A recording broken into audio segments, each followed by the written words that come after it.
దేవనామ స్తోత్రం. మీ అందరికీ వందనాలు తెలియజేస్తున్నాను. ఈరోజు ఒక మంచి విషయాన్ని, వాక్య సంబంధమైన విషయాన్ని ఈరోజు మనం నేర్చుకుందాం. యోహాన్ రాసిన పత్రికలో ఒక ఆశీర్వాదాన్ని దేవుడిస్తున్నాడు. అది ముందు మనం చదువుకొని వాక్యంలోకి వెళ్ళిపోదాం. యోహాన్ రాసిన 2వ పత్రిక 3వ వచనాన్ని చదువుకుందాం. యోహాన్ రాసిన 2వ పత్రిక 3వ వచనం. ఒకే అధ్యాయం ఉంటుంది అక్కడ. సత్య ప్రేమలు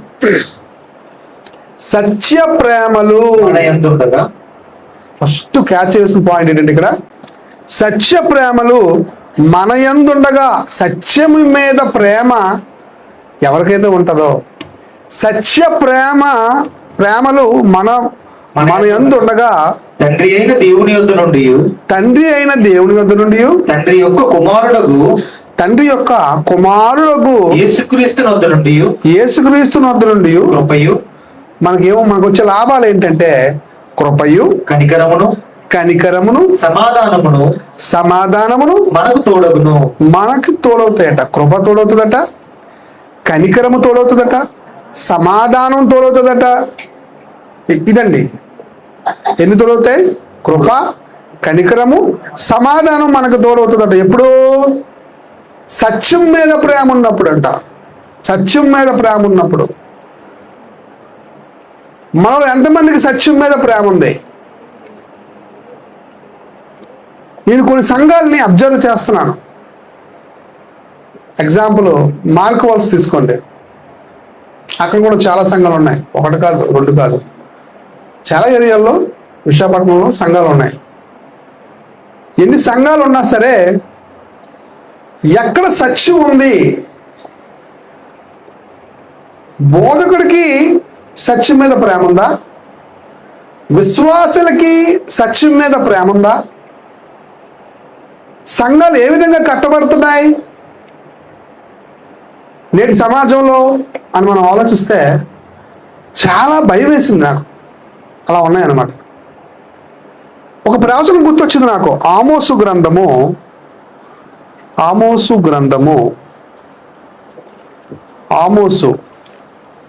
అందరు తీయండి. ఆమోసు గ్రంథం 8వ అధ్యాయము 11, 12 వచనాలు చదువుకుందాం. ఆమోసు గ్రంథం 8వ అధ్యాయము 11, 12 వచనాలు మనం చదువుకుందాం. రాబో దినములందు, దేవుడు ముందే చెప్పాడు ఇది, రాబో దినముల యందు దేశములో నేను క్షామము పుట్టిస్తాను. ఓకే, అది అన్నపానములు లేకపోవడం చేత, కరువు అనుకోండి, ఓకేనా? అది అన్నపానములు లేకపోవడం చేత కలుగు క్షామము కాక, కరువు కాదట.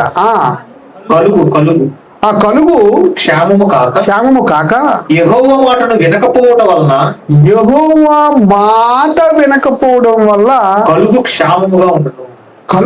క్షామముగా ఉండును. ఇదే యెహోవా వాక్కు. కాబట్టి జనులు యెహోవా మాట వెతుకుటకై, కొందరు జనులు ఉంటారట, వీరట యెహోవా మాట వెతుకుటకై ఈ సముద్రం నుండి ఆ సముద్రం వరకును, ఈ సముద్రం నుండి ఆ సముద్రం వరకు, ఉత్తర దిక్కు నుండి తూర్పు దిక్కు వరకు సంచరిస్తారు గాని అది వారికి దొరకదట. వాక్యం కోసం వెతుకుతారట కొందరు, కానీ వాక్యం దొరకదట. అంటే వాక్యము దొరకని కాలంలో మనం ఉన్నామా అంటే 100కు 100% ఉన్నాం. బైబిల్ రూల్ ఏంటి అని మనం ఆలోచిస్తే, బైబిల్ రూల్ ఏంటి అని మనం ఆలోచిస్తే, యేసుక్రీస్తు ప్రభు వారు రక్తమిచ్చి సంఘాన్ని కొంటాడు. ఫస్ట్ రూల్ నెంబర్ 1 ఏంటి? జాగ్రత్తగా రాసుకోండి, అవసరం మీకు అందరికీ. మన సంఘం అలా ఎదగాలి, ఎదుగుతుంది కూడా. ఎలా కొనాలి? రక్తమిచ్చి సంఘమును కొన్నాడు అని బైబిల్ చెప్తుందా? ప్రకటన గ్రంథము 5వ అధ్యాయములో ఉందలాగా. ఉందా కదా? ప్రకటన గ్రంథం 5:9-10 వచనాలు చదువుతాం చూడండి. ఆ పెద్దలు నీవు ఆ గ్రంథమును తీసుకొని దాని ముద్రలను విప్పుటకు యోగ్యుడవు, నీవు వధింపబడిన వాడివై నీ రక్తమిచ్చి ఏముందా? ఎస్, రక్తమిచ్చి ఏం కొన్నాడైనా? మనల్ని అందరిలో కొన్నాడు. ఇది రూల్ నెంబర్ 1. రూల్ నెంబర్ 2 ఏంటంటే కొరింథీయులకు రాసిన మొదటి పత్రిక 4వ అధ్యాయము 15-16 వచనాలు. ఓకే. క్రీస్తునందు మీకు ఉపదేశకులు 10,000 మంది ఉన్నను తండ్రులు అనేకులు లేరు. క్రీస్తు యేసునందు సువార్త ద్వారా, ఇక్కడ చూడ పాయింట్, క్రీస్తు యేసునందు అంటే ఈ యేసుక్రీస్తు నందు ఏ రక్తం ఇచ్చుకున్నాడో ఆ యేసుక్రీస్తునందు సువార్త ద్వారా నేను మిమ్మును కంటిని కనుక రూల్ నెంబర్ 2 ఏంటి? సువార్త ద్వారా అనగా వాక్యము ద్వారా విశ్వాసులు తండ్రి లాంటి సేవకుడు ద్వారా ఏమండి కనాలి. వాక్యం ద్వారా కనాలి. ఎవరిని? విశ్వాసుల్ని. రూల్ నెంబర్ 1 ఏంటి? యేసుక్రీస్తు రక్తం ఇచ్చి మనల్ని కొంటాడు.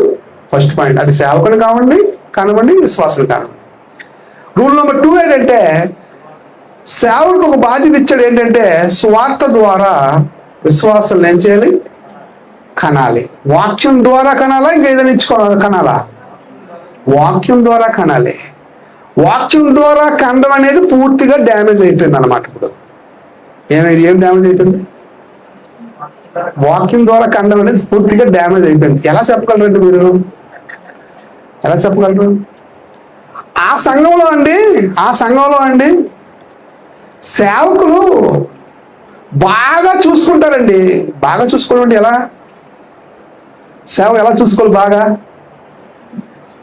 మీరు మంచి వాక్యం చెప్పి మీకు అన్ని మిమ్మల్ని ఆత్మీయంగా ఎదిగిస్తాడా? అవన్నీ ఎక్కడ పడితే అక్కడ దొరుకుతాయండి. అవి కాదు. ఆ సంఘంలో మా సేవకుడు ఏం చేస్తాడంటే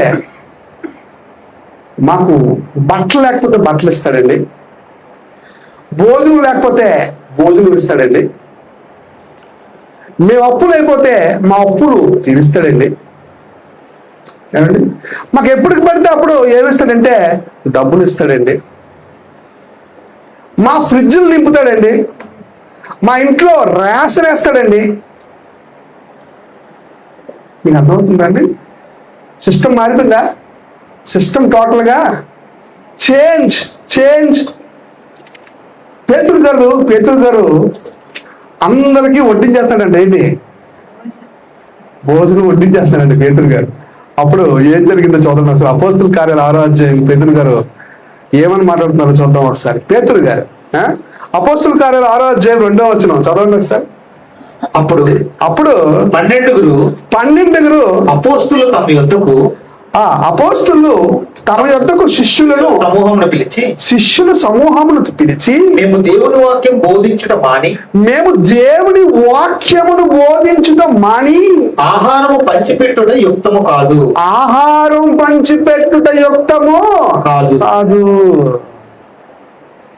అర్థమవుతుందండి మీకు? అర్థమవుతుందా? ఆహారం పట్టడం అంటే ఆహారం ఇచ్చి సంపాదించుకుంటున్నారు. మళ్ళీ వాళ్ళకి అడ్డు పెట్టుకోవడానికి ఏంటంటే రిఫరెన్స్ యాకోబు పత్రిక. ఒకసారి చూడండి, అక్కడికి వెళ్దాం. యాకోబు పత్రిక 2వ అధ్యాయము అది తీసుకున్న వాక్యం అది కూడా చూడండి. యాకోబు పత్రిక 2వ అధ్యాయము 15-16 వచనాలు. సహోదరుడైనను సహోదరి అయినను దిగంబరులై ఆనాటికి భోజనము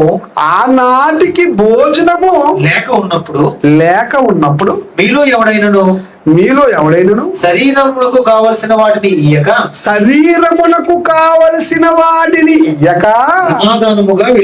సమాధానంగా వెళ్ళుడి. చలి కాచుకునుడి చలి కాచుకొనుడి తృప్తి పొందుడని చెప్పిన ఎడల ఏమి ప్రయోజనం? చెప్పిన ఎడల ఏమి ప్రయోజనం? ఇది వాక్యం ఉంది కనుక మేమేం చేస్తాం? దుప్పట్లు ఇస్తాం, దుప్పట్లు ఇస్తాం, బట్టలు ఇస్తాం. ఏమండి, ఇవన్నీ ఇవ్వద్దని నేను చెప్పట్లేదు, అలాగని భోజనం పెట్టొద్దని కూడా నేను చెప్పట్లేదు. కానీ అది పద్ధతి కాదని చెప్తున్నాను. ఏది పద్ధతి కాదు? అలా లాక్కోవద్దు, అలా అట్రాక్ట్ చేయొద్దు. ఎవరిని అలా అట్రాక్ట్ చేస్తుంటే విశ్వాసాలు కన్నా తెలుసా? ఆ సూపర్ అండి బోధకుడు అసలు ఎంత సరైన బోధకుడు అంటే అతను తెలుసా? సరైన అయ్యగారు.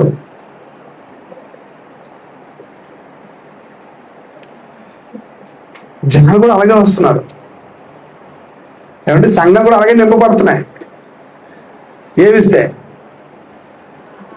ఆహారం ఇస్తే, బట్టలు ఇస్తే, ఇంకా అప్పులు తీస్తే, ఇంకేదైనా ఇస్తే. వాక్యం వద్దా అని అన్నా నీకు? వాక్యం వద్దు. వాక్యం టేప్ రికార్డ్ సెల్లో దొరుకుతుంది నాకు వాక్యం. ఎందులో? సెల్లో. అర్థమవుతుందండి మీకు? సంఘాలు అలా తయారైపోతుంది. నేను చూస్తున్న ఆశ్చర్యం అనిపిస్తుంది నాకు. ఎందుకంటే ఆ సేవకుడు ఎటువంటి సేవ చేశాడు ఆయన? ఎటువంటి సేవ చేశాడు అంటే బట్టలు ఇచ్చాడు, ఉద్యోగం ఇచ్చాడు అండి, భోజనం పెడతాడు. అసలు సంఘంలో ఉన్నప్పుడు అన్ని చెప్పులు దగ్గర అన్ని కొన్నాడు. ఎవరు కొని అసలేదు వదిలేసాడు. అది వేరే సంగతి కదా. అక్కడ దూరం పడ్డది, దారుణం కదా. ఇందుకే ఎవరికి సహాయం ఇవ్వచ్చు? సహాయం చేయొద్దన్నాడు దేవుడు? లేదండి, సహాయం చేయమన్నాడు. నీతిమంతులు అంట చూడండి, సామెతల గ్రంథం 21:26 చూడండి ఒకసారి. సామెతల గ్రంథము 21:26. నీతిమంతులకు ఉన్న లక్షణం ఎలా ఉంటుందో చెప్తాడు అక్కడ. చూడండి ఒకసారి. దినమెల్లా ఆశలు పుట్టుచుండును, నీతిమంతుడు వెనుక తీయక. నీతిమంతుడు ఎలా ఉంటారో చెప్తున్నాడు. నీతిమంతులు వెనక్కి తీయక ఇస్తాడట. నీతిమంతుడు వెనక్కి తీయడట, ఇస్తాడట. నీతిమంతుడికి ఉన్న గుణంలో ఒక గుణం ఏంటంటే అందరికీ హెల్ప్ చేస్తాడట, హెల్ప్ ఇస్తాడట. హెల్పింగ్ నేచర్ ఉండాలి. హెల్పింగ్ నేచర్ని నేను వద్దంటలేదు. కానీ దాంతో అట్రాక్ట్ చేసుకునే పద్ధతి తప్పు. అలా లేదు బైబిల్లో. ఎలా కరాన ఉంది? యేసు రక్తం ఇచ్చి కొనాలి, సేవకుడు స్వార్థ ద్వారా వాక్యం ఇచ్చి కొనాలి. వాక్యం ఇచ్చి కనాలి. అది పద్ధతి. అవునా? సహాయం ఎవరికి చేయాలి? అయినా మేము సహాయం ఎవరికి చేయాలి? సహాయం ఎవరికి చేయాలో చూస్తారా బైబిల్లో? ఎవరికి సహాయం చేయాలో చెప్పాడు దేవుడు. ఫిలిప్పీలు రాసిన పత్రిక 4వ అధ్యాయం 3వ వచనం చూద్దాం. 3వ వచనం.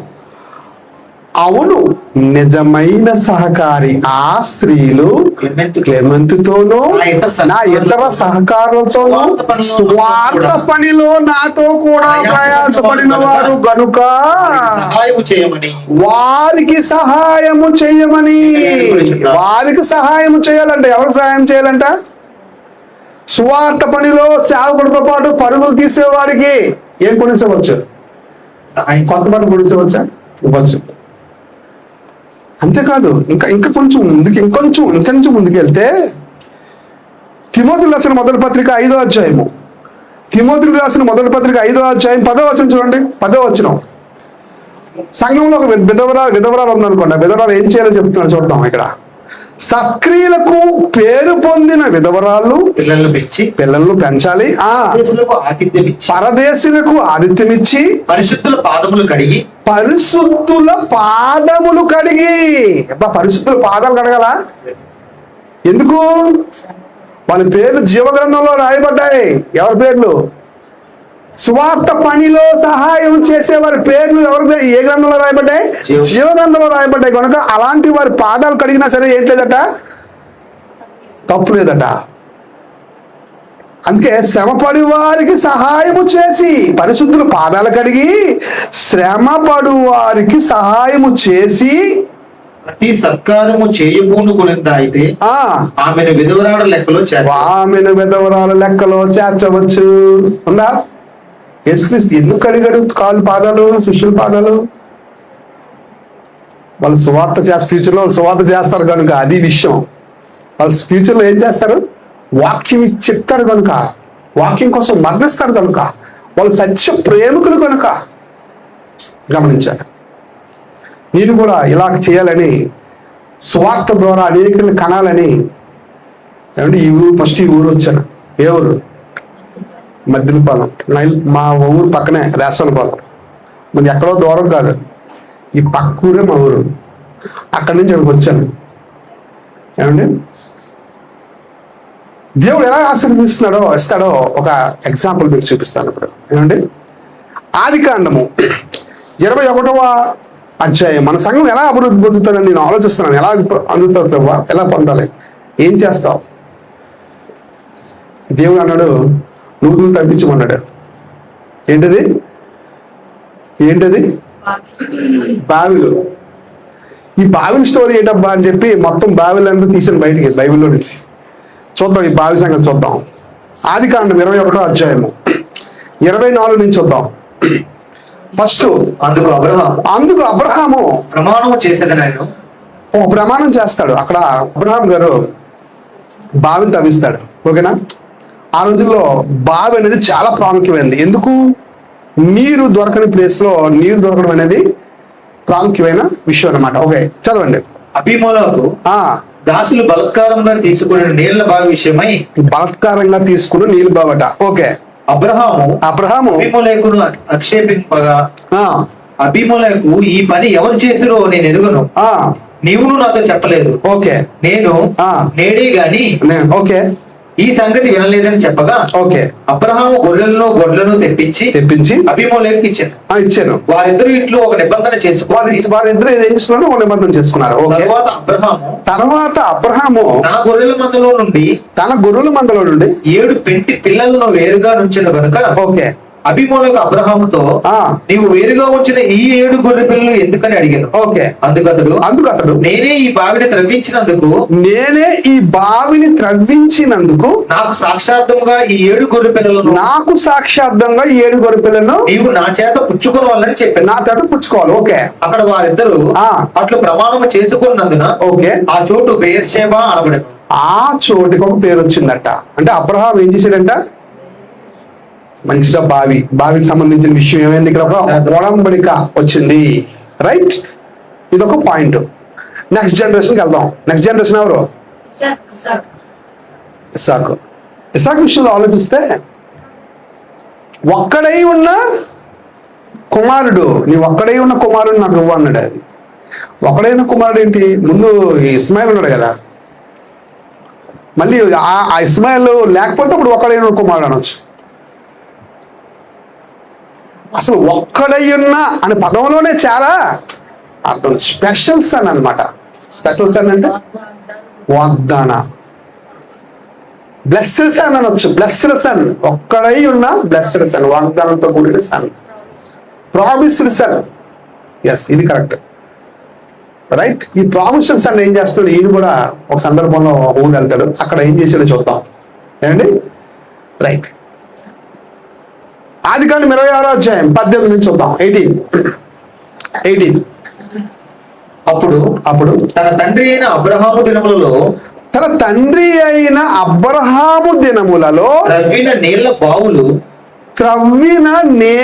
బావులు ఇస్సాకు తిరిగి త్రవ్వించాడు. తవ్విన నీళ్ల బావుని ఇస్సాకు ఏం చేశాడంట? తిరిగి త్రవ్వించాడంట. ఓకే. ఏలయనగా అబ్రహాము మృతి పొందిన తర్వాత ఫిలిష్తీయులు వాటిని పూడ్చివేశారు. ఫిలిస్తీన్లు ఏం చేశారంట? ఆ బావిల్ని, అబ్రహాం తవ్వించిన బావిని ఏం చేశారట? పూడ్చేశారట. ఓకే. అతడు తండ్రి వాటికి పెట్టిన పేర్ల చొప్పున తిరిగి వాటికి పేర్లు పెట్టాడు. తిరిగి ఏం పెట్టాడట? కొడుకు ఏం చేశాడట?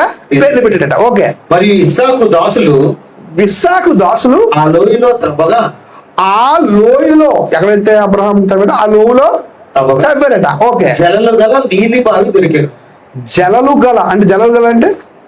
జలములు గల నీళ్లు బావి దొరికిందంట. ఓకే. అప్పుడు గేరారు అనే ప్రాంతంలో ఉన్న కాపర్లు ఇస్సాకు కాపర్లతో ఏం చేశారంట? ఫైటింగ్. 2 గ్రూపుల మధ్య ఏమవుతుంది? ఇక్కడ ఫైటింగ్ అవుతుంది. ఓకే, జగడమాడి ఈ నీరు మాదే అని చెప్పిరి కనుక ఈ నీరు మాదే అని చెప్పారట. ఓకే, కనుక కనుక వారు తమతో కలహించినందున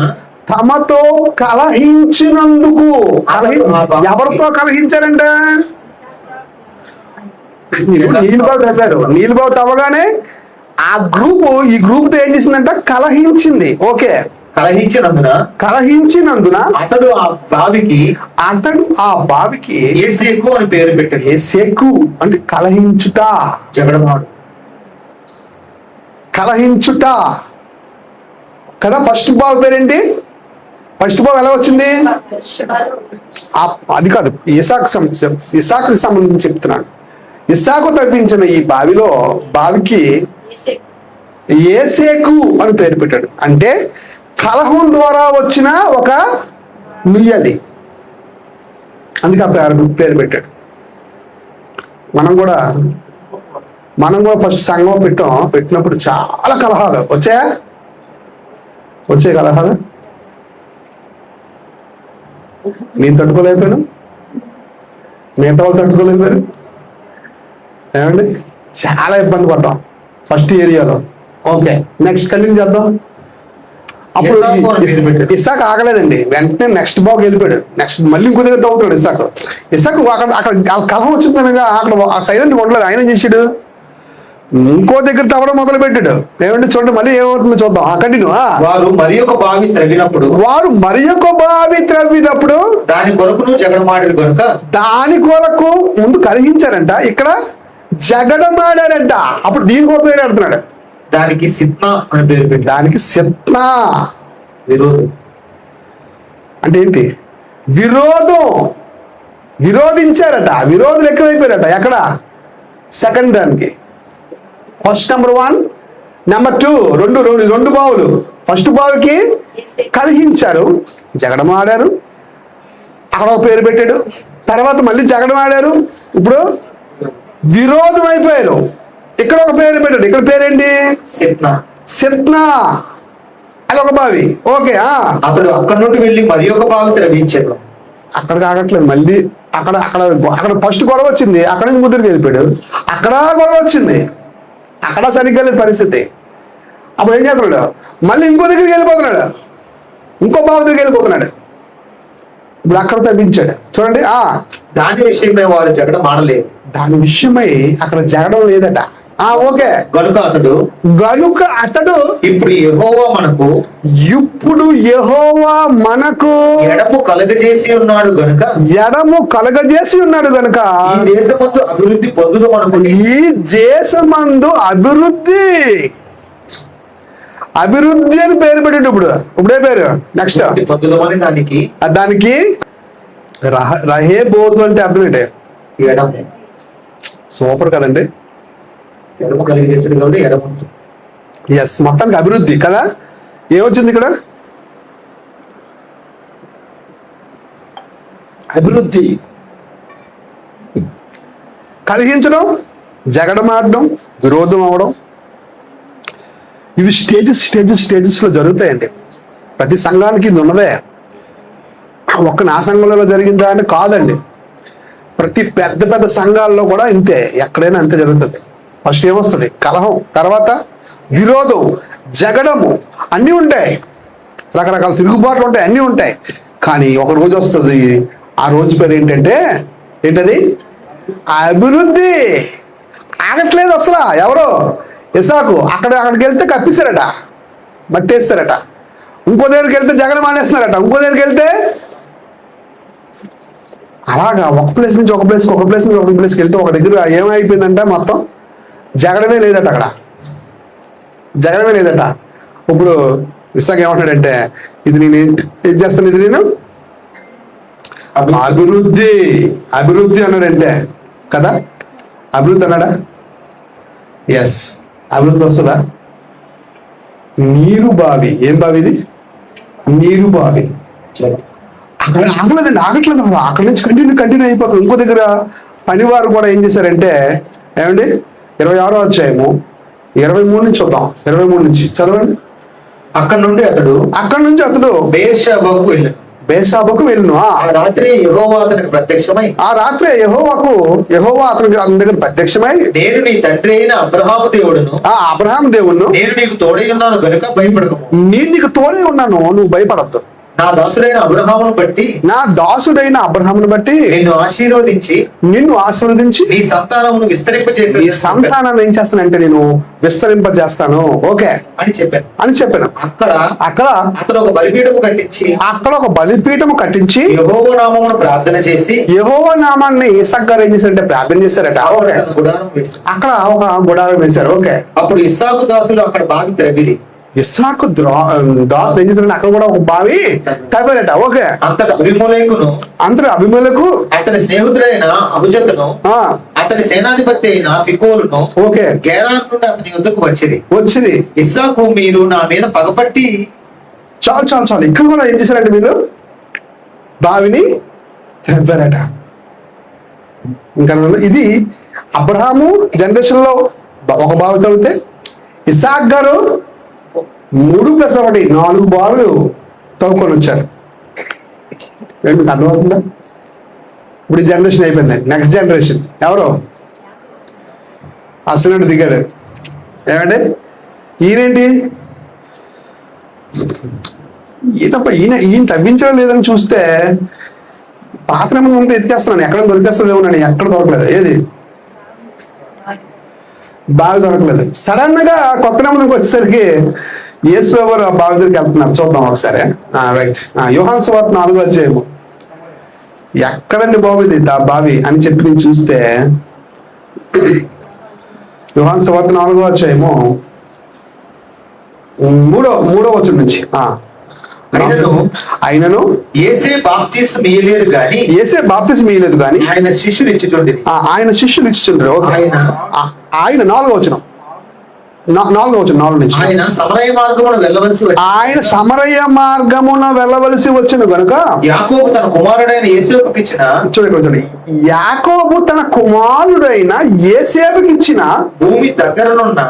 భూమి దగ్గరనున్న సమరయలోని, బాగా వినాలి, యాకోబు తన కుమారుడైన యేసేపు, యాకోబు 12 మంది కుమారులు ఉన్నారు కదా, అందులో యేసేపు ఒకడు కదా.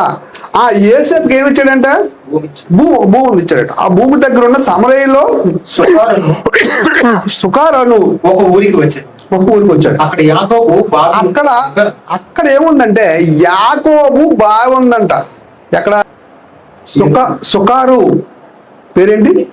సుకారను ఒక ఊరికి వచ్చాను. అక్కడ యాకోబు బాగుండను కనుక యేసు ప్రయాణం వల్ల అలసి ఉన్న రీతిని ఆ బావి దగ్గర కూర్చున్నాడట. ఇంకా అర్థమవుతుందండి. ఇప్పుడు ఆ బావి నీళ్ళు అడుగుతాడు. అక్కడ ఒక మాట వాడాడు యేసు ప్రభు. ఏంటో తెలుసండి. 13వ వచనం చదవండి. 13 అక్కడే 13 కిందన. అందుకు యేసు, ఈ నీళ్లు త్రాగు ప్రతివాడు మరలా దప్పుకొనును, నేనిచ్చు నీళ్లు తాగు ప్రతి వాడును వాడెప్పుడును దప్పుకొనడు.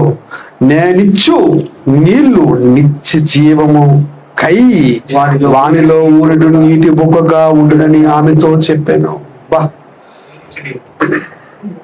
బావి మీరు ఊరే బావి. మీరేమైపోతారు? మీరు ఊరే బావిగా మారుతారు. వాక్యము ప్రవాహం వలె వస్తుందట కదా. హెచ్కేల్ గ్రంథంలో ఒక సరస్సు ఉంటుంది. ఆ సరస్సు ఎందులోంచి వస్తుంది? దేవుడి యొక్క మందిరంలో నుంచి వస్తుంది. అది వస్తూ ఉంటది. అక్కడ చుట్టుపక్కల ఎక్కడైతే అక్కడ ఆ వాటర్ వెళ్తుందో, ఆ నీరు వెళ్తుందో, అక్కడ మంచి చెట్లు కాసి ఆ చెట్లులో నుంచి ఎటువంటి ఫలాలు వస్తాయట? ఆకులట, ఔషధాల్ని మొలిచే ఆకులట. గమనించండి కదా. ఎక్కడుంది ఇది? ఈ బావి ఎక్కడుంది చూద్దాం.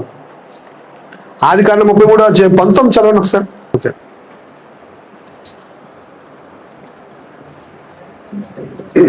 ఆదికాండం 33:19. మరియు అతడు తన గుడారములు వేసిన పొలము యొక్క పొలము యొక్క భాగమును షెకెము తండ్రి అయిన హమోరు కుమారుల యొద్ద 100 వరహాలకు కొని, ఎక్కడైతే కొన్నాడో ఆ మ్యాపింగ్ పాయింట్ చెప్తున్నాడు అన్నమాట బైబిల్లో. ఓకే, అక్కడ ఒక బలిపీఠం కట్టించి దానికి ఎల్ ఎలోహి ఇజ్రాయేలు అని పేరు పెట్టాడట కదా. 48వ అధ్యాయం 22 చూడండి. 48వ అధ్యాయం ఆదికాండము 22వ వచనం మ్యాపింగ్ పాయింట్ అనమాట. అంటే ఎక్కడ ఉంది ఈ బావి? ఏది? యాకోబుకు సంబంధించింది. ఓకే, నేను నీ సహోదరుల కంటే నీకు ఒక భాగము ఎక్కువగా ఇచ్చింది. ఓకే, అది నా కత్తితోను నా వింటితోను ఓకే అమోరీయుల చేతిలో నుండి తీసుకుంటున్నాను యోసేపుతో చెప్పాను. యెహోషువ గ్రంథం 24వ అధ్యాయము 32. యెహోషువ గ్రంథము 24వ అధ్యాయము 32 కూడా చూద్దాం.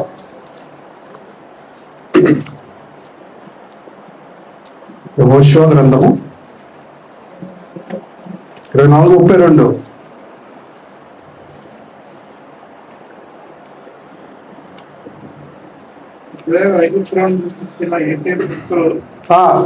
ఇశ్రాయేలీలు ఐగుప్తులో నుండి తెచ్చిన యోసేపు ఎముకలను షెకెములో అనగా యాకోబు 100 వరహాలకు షెకెము తండ్రి అయిన హమోరు కుమారుల యొద్ద కొనిన చేతి భాగంలో వారు పాతిపెట్టిరి. గమనించారా ప్లేస్? మొత్తానికి ఆ ప్లేస్ లో ఏముందంట? యాకోబు గారి బావి. అది ఎక్కడ ఉందనేది, ఎక్కడ బావి ఉందనేది మన కొత్త నిబంధనలో కనబడుతుంది. ఆ బావి దగ్గర ఎవరు వచ్చి నించున్నారు? యేసు ప్రభు వారు వచ్చి నించున్నారు. గమనించండి, యేసు ప్రభు వారు ఉన్నారు. అక్కడికి వచ్చి సమరయ స్త్రీతో మాట్లాడుతున్నాడు. ఏమండి, అక్కడికి వచ్చి ఏమంటాడు తెలుసా? ఒక కాలం వస్తుంది, ఆ కాలంలో తండ్రిని ఆరాధించే పద్ధతి మారుతుంది. తండ్రిని ఆరాధించే పద్ధతి ఏంటంటే ఆత్మతోనూ సత్యముతోనూ ఆరాధించే పద్ధతి వస్తుంది అని చెప్పాడు. గమనించండి. దీన్ని బట్టి మనకి ఏమర్థం అవుతుంది? దేవుడు ఆశీర్వదిస్తే ఎంతవరకు ఆశీర్వదిస్తాడంటే నీ బొగ్గలో నుంచి ఏమి ఊరుతుందట? నీటి వనరులు ఏమండి అది ఊరుతూ ఉంటదంట. అభివృద్ధి దేవుడు మనకి సిద్ధపరుస్తున్నాడు. అభివృద్ధి. మన అభివృద్ధి బాటలోకి వెళ్ళిపోతాం. అర్థమవుతుందా? ఎప్పుడో తెలుసా? ఎప్పుడు మనం ఏం నేర్చుకోవాలి? వాక్యాన్ని ప్రేమించడం నేర్చుకోవాలి. వాక్యాన్ని ఏం చేయడం నేర్చుకోవాలి. ఎంతకాలం ఇస్తాం చెప్పండి? ఎంతకాలం ఇస్తాం? బట్టలు ఎంతకాలం ఇస్తాం? డబ్బులు ఎంతకాలం ఇస్తాం? ఏమంటే సహాయం చేయొద్దని అంటలేదు నేను, చేయండి. కానీ ఎవరికి? దేవుడి పని చేసేవారికి కదా సహాయం చేయాలి. బైబిల్ ప్రకారం అయితే దేవుడి పని చేసేవారికి చేయాలి సహాయం. మీకు అర్థమవుతుందా? 1000 ఇచ్చాం అనుకోండి, నెక్స్ట్ ఇంకో 1000 ఎప్పుడు ఇస్తాడా అని చూస్తారు. అవునా కదా? సహాయపడేవారు ఎలా ఉన్నారు తెలుసా? ఎలా ఉన్నారు మీరు చెప్పండి. ఏమండి, అవునా? నువ్వు దేవుడి పని చేయి, ఎంతైనా పని చేయి. అలాంటి వాళ్ళ కోసం ఏం చేసినా తప్పలేదు. ఎందుకంటే నీతిమంతుడు ఎప్పుడు ఇచ్చేవాడిగా ఉంటాడా? ఎస్. సహాయం చేయాలా? సంఘం ఎప్పుడు సహాయం చేయాలి కదా. కానీ ఎవరికి సహాయం చేయాలంటే ఎవరైతే స్వార్థ పనిలో మనతో కూడా పాల్గొంటారో అలాంటి వారికి ఎంత సహాయం చేసినా తప్పు కాదు. కానీ ఏమండి, ఏదో అటెండెన్స్ వేయించుకుంటామండి.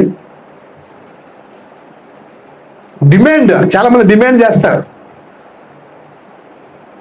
ఏమిస్తావు? అప్పుడు ఇస్తేనే వస్తా అన్నట్టుగా. ఒక ఆవిడ వచ్చింది నా దగ్గరికి. ఎవరో మన దగ్గర అడిగారు, అమ్మ ఈ వారం రామ్మా. నాకు అవదు. నేను ఆ వారం అక్కడికి వెళ్తాను. అక్కడ నాకు ఒకటి పంచి పెడతారు, అక్కడికి వెళ్ళాలి. మరి ఇక్కడ ఎప్పుడు వస్తామా అంటే నాకు వీలుంటే వస్తా. టైం ఇస్తున్నారు అనమాట. నీకు అర్థమవుతుందా? నేనన్నాను అలాంటి వాళ్ళు పిలవద్దు, రావద్దు అలాంటి వాళ్ళు. ఎందుకు వాళ్ళు దేవుడికి అసలు పనికిరారు, దేవుడికి పనికిరారు వాళ్ళు. ఏమండి ఎప్పుడేంటి దేనికోసం వస్తారు? భోజనం కోసం. చిన్న చిన్న పడవలు వేసుకుని వచ్చేస్తారండి యేసుప్రభు వారి దగ్గరికి. చిన్న చిన్న పడవలు వేసుకుని యేసుప్రభు వారి దగ్గరికి వచ్చేస్తున్నారు చాలా మంది. దేనికోసం బాబు మీరంటే, మీరు ఆహారం కోసమే వస్తున్నారు అన్నాడు యేసుప్రభు వారు. యేసుప్రభు వారు ఉన్నవారి దగ్గర యేసుప్రభు వారు అసలు తిండి పెట్టలేదు తెలుసు మీకు? పెట్టాడా? ఎప్పుడు పెట్టాడు తెలుసా మీకు? ఎప్పుడు పెట్టాడు? వాళ్ళు మూర్చపోతున్నప్పుడు పెట్టాడట. వాళ్ళు ఇంకొంచెం ఉంటే మూర్చపోతారట. వాళ్ళు ఆకలితోనే ఉంచాడు, ముందు ఉంచింది ఆకలితోనే వేరండి అన్నాడు. 3 రోజులు అయిపోయింది. అలా ఉన్నారంట. నిజం గ్రేట్ కదా వాళ్ళు. వాళ్ళు మోర్చపోతారేమో అని ఎప్పుడు ఆ పదం చూస్తే మనకి ఆ బైబిల్లో రాసే పదం చూస్తే యోహాను సువార్తలో మోర్చపోతారు కనుక ఆ వారి యందు యేసు కనికరించెను అని ఉంది బైబిల్లో. అర్థమైందా మీకు? అర్థమైందా? మనుషులు మంచోళ్ళు కాదు తెలుసా మీకు? అందుకే సాతాను కూడా యేసుప్రభు దగ్గరికి వచ్చాడట. వచ్చి ఏమన్నాడు తెలుసా? ఈ రాళ్ళు రొట్టెలు తీసుకొని తిను అన్నాడంట. అప్పుడు యేసుప్రభు వారు అన్నారంట, ఏమన్నారు యేసుప్రభు వారు? అంతా ఏం అవసరం లేదు, నిజమే కదా అది. మనుషులు రొట్టె వల్ల కాదు, దేని వల్ల? దేవుడి వల్ల వచ్చే ప్రతి నోటి మాట వల్ల జీవిస్తున్నాడంట. మనందరం జీవిస్తున్నాం. ఎవరి వల్ల? దేవుడి నుంచి వచ్చే ప్రతి మాట వల్ల మనందరం జీవిస్తున్నామంట. గమనించండి, అర్థం చేసుకోండి. వాక్యము ద్వారా, స్వార్థ ద్వారా నువ్వు దేవుడు నిన్ను కన్నాడు. ఏమిచ్చి కొన్నాడు? వాక్యం ద్వారా కనడం జరిగింది, రక్తం ద్వారా కొనడం జరిగింది. మీరు కొనబడ్డారు. కొనబడిన వారికి వాళ్ళు ఉన్న లక్షణం ఏంటి తెలుసా? ఫస్ట్ లక్షణం ఏంటో తెలుసా? వారు వాక్య ప్రేమికులుగా ఉంటారు. ఎలా ఉండాలి మనం? వాక్య ప్రేమికులుగా ఉండాలి. మన సంఘం వాక్యానికి సంబంధించిన సంఘం. ఆయన మాటల్లో జీవం ఉందని మనం నమ్ముతున్నాం. ఏమండి? అప్పుడు అది ఉంటే అన్ని జయిస్తామా? మనం అన్ని జయిస్తామా? ఎస్, మన జీవితంలో అన్ని జయిస్తాం. సంఘాలు ఎలాగైపోయాయో తెలిసి అస్సలు బాగాలేవు, అస్సలు. ఏమండి? కనుక మనందరం మాత్రం ఎవరైనా వస్తే ఫస్ట్ మీకు ఇస్తే మీకు ఏమిస్తామంటే మా దగ్గర నుంచి ఏది మీకు దొరకదు. First point. ఫస్ట్ అంటే లోక సంబంధంగా, కానీ ఆత్మ సంబంధంగా అన్నీ దొరుకుతాయి మీకు. దాని తర్వాత మీకు ఆకలి వేస్తుంది అనుకోండి, బాగా అన్నం పెడతాం. మీకు దాన్ని ఏమంటారు, బట్టలు లేవనుకోండి, ఖచ్చితంగా బట్టలు ఇస్తాం. లేకపోతే కదా, అది కరెక్ట్. అంతేగాని వాటి కోసం మాత్రం ఇది అడ్డ కాదు. ఏది? మన సంఘం అయితే అక్కడ అడ్డ కాదు. మన సంఘం దేనికి అడ్డ? వాక్యం చెప్తాం, మంచి వాక్యం చెప్తాను. మిమ్మల్ని వెలిగించే వాక్యం, మిమ్మల్ని ఆశీర్వాదంలోకి తీసుకెళ్లే వాక్యం, మిమ్మల్ని నిత్య జీవంలోకి తీసుకెళ్లే వాక్యం, మీ బ్రతుకులు మార్చే వాక్యం ఉంటుంది ఇక్కడ. అది ఉంటే ఆటోమేటిక్గా మిగతావన్నీ వచ్చేస్తాయమ్మా. మీరు అడక్క ముందు దేవుడికి అన్ని కూడా మీకు ఏం అవసరమో మన దేవుడికి తెలిసే తెలీదా? తెలియదు. కనుక మన సంఘం ఎలా కట్టబడుతుంది? అపోస్తుల బోధ యందును, రొట్టె విరుచుట యందును, సహవాసమునందును, ప్రార్థన యందును ఎడతెగక ఉండే పద్ధతి ఇక్కడ ఉంటుంది. గమనించండి. వాక్యానికి భయపడండి. పరిస్థితులు బాలేవు. ఏమండి? వాక్యం కరువు అయిపోయే పరిస్థితులు ఏర్పడ్డాయి కదా. ఈ వాక్యం అవసరం మనకు, చాలా అవసరం అండి, చాలా అవసరం. ఎందుకంటే వాక్యం మనల్ని ఏం చేస్తుంది? జీవింపజేస్తుంది. నా మాటలు ఆరోగ్యం. యోహాను సువార్త 63వ వచనం చదువుకొని ముగించుకుందాం. ఎస్, యోహాను సువార్త 6వ అధ్యాయము 63వ వచనాన్ని మనం చూద్దామా. ఆత్మయే జీవింపజేయుచున్నది, శరీరము కేవలము నిష్ప్రయోజనము. నేను మీతో చెప్పుచున్న మాటలు ఆత్మయు జీవమునై ఉన్నవి కదా. దేవుని మాటల్ని దీవించునుగాక. ఆమేన్.